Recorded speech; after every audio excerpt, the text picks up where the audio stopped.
बिस्मिल्लाहिर्रहमानिर्रहीम। अस्सलाम वालेकुम व्यूअर्स, आई होप आप सब ठीक हैं। Welcome back to my channel. आलू गोश्त को अगर हमारी कॉमी डिश कहा जाए तो ये बिल्कुल भी गलत नहीं होगा, क्योंकि ये बहुत ही ज़्यादा फेमस और बहुत ही ज़्यादा टेस्टी डिश है जिसको सभी एज ग्रुप के लोग बहुत ज़्यादा शौक से खाते हैं। हर घर में, हर एरिया में इसको बहुत पसंद किया जाता है। शादी हो या दावत हो, इसके बगैर बिल्कुल भी कंप्लीट नहीं होती। तो आज मैं आपके साथ शेयर करूंगी आलू गोश्त की एक बहुत ही ज़्यादा सिंपल, आसान और मज़ेदार सी रेसिपी, जिससे आपका आलू गोश्त इंतहाई टेस्टी बनेगा। और इंशाल्लाह सभी लोग इसकी रेसिपी ज़रूर पूछेंगे, जो जो भी इसको खाएगा, क्योंकि इसकी रंगत, खुशबू, टेस्ट, जायका सभी बहुत ज़्यादा लाजवाब होता है। आप इसके शोरबे की थिकनेस देख सकते हैं, माशाल्लाह कितना ज़्यादा स्मूथ और थिक है। कोई भी प्याज टमाटर आपको इसमें नज़र नहीं आ रहा होगा। तो चलिए रेसिपी को स्टार्ट करते हैं, और उससे पहले जल्दी से आप मेरे चैनल को सब्सक्राइब कर लीजिए।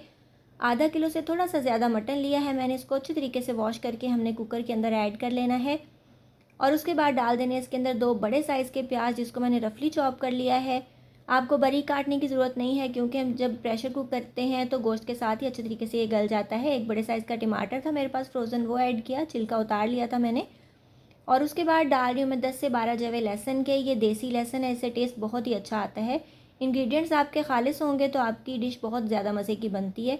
उसके बाद 1 टेबलस्पून भर के अदरक को मैंने क्रश कर लिया, और साथ ही 4 हरी मिर्चें मैंने वो भी क्रश कर ली। ये दोनों चीज़ें डाल दी। उसके बाद डाला जी इसके अंदर मैंने 1.5 गिलास जितना पानी। 1 बड़ी इलायची और दालचीनी के 2 छोटे टुकड़े ऐड कर दिए हैं। नमक आप हस्बे जायका डालिएगा। मैंने हाफ़ टेबल स्पून से थोड़ा सा कम ऐड किया है। और मिर्चें हम डाल रहे हैं जी इसके अंदर हस्बे बर्दाश्त, मतलब हाफ़ टी स्पून मैंने कुटी हुई मिर्च डाली है। इससे बहुत ही चटपटा सा टेस्ट आता है। आप रेड मिर्च पाउडर भी डाल सकते हैं अगर आपको ये नहीं पसंद तो। तकरीबन हाफ़ टेबल स्पून मैंने इसके अंदर हल्दी ऐड कर दी है, और उसके बाद हम इसको प्रेशर कुक करेंगे जब तक कि आपका मटन गल जाए। ये डिपेंड करता है एरिया वाइज, या फिर आपका पानी कैसा है, या फिर आपका मटन कैसा है। तो जब ये गल जाएगा, पानी थोड़ा रह जाएगा, आप देख सकते हैं माशाल्लाह कितना ज़बरदस्त सा हमारा मटन गल चुका है। आप जिसको चेक करके देखिएगा, अगर नहीं गला तो मज़ीद आप इसको गला सकते हैं। आधा कप मैंने डाला घी, और घी ही आपने यूज़ करना है, ऑयल से कभी भी अच्छा टेस्ट नहीं आएगा। और उसके बाद डाल दिया मैंने इसके अंदर हाफ़ टी स्पून जितना भुना और कुटा हुआ ज़ीरा। आपने देखा कि ये दरदरा कुटा हुआ है। और उसके बाद जी मैंने डाला 1 टेबलस्पून भर के भुना और कुटा हुआ खुश्क धनिया। ये दोनों चीज़ें मोटी कुटी हुई होंगी तो ही अच्छा टेस्ट आएगा। 1/4 छोटा चम्मच साबुत ज़ीरा भी ऐड किया है। ये चीज़ें आप लाजमी ऐड कीजिएगा। जो लोग कहते हैं कि मटन की हींग ख़त्म नहीं होती, आप ये करके देखिएगा, इससे इंशाल्लाह बहुत ही अच्छी खुशबू आएगी। और उसके बाद मैंने डाल दिए इसके अंदर 2 आलू जो मीडियम साइज़ के थे। इनको मैंने चॉप करके रखा हुआ था। आप बड़े छोटे किसी साइज़ में इसको कट कर सकते हैं, मैंने मीडियम साइज़ के कट किए हैं। और इनको हम अच्छे तरीके से भूनते रहेंगे जब तक कि गोश्त का मसाला कलर चेंज कर ले और घी छोड़ने लग जाए, तब तक हमने भूनना है।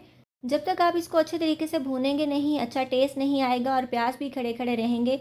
तो इसका जो घी है वो सेपरेट हो चुका है, कलर भी चेंज हो चुका है। तो अब इसके अंदर मैंने शोरबे के लिए पानी ऐड कर दिया है। पानी आपने सारा एकदम से नहीं डालना।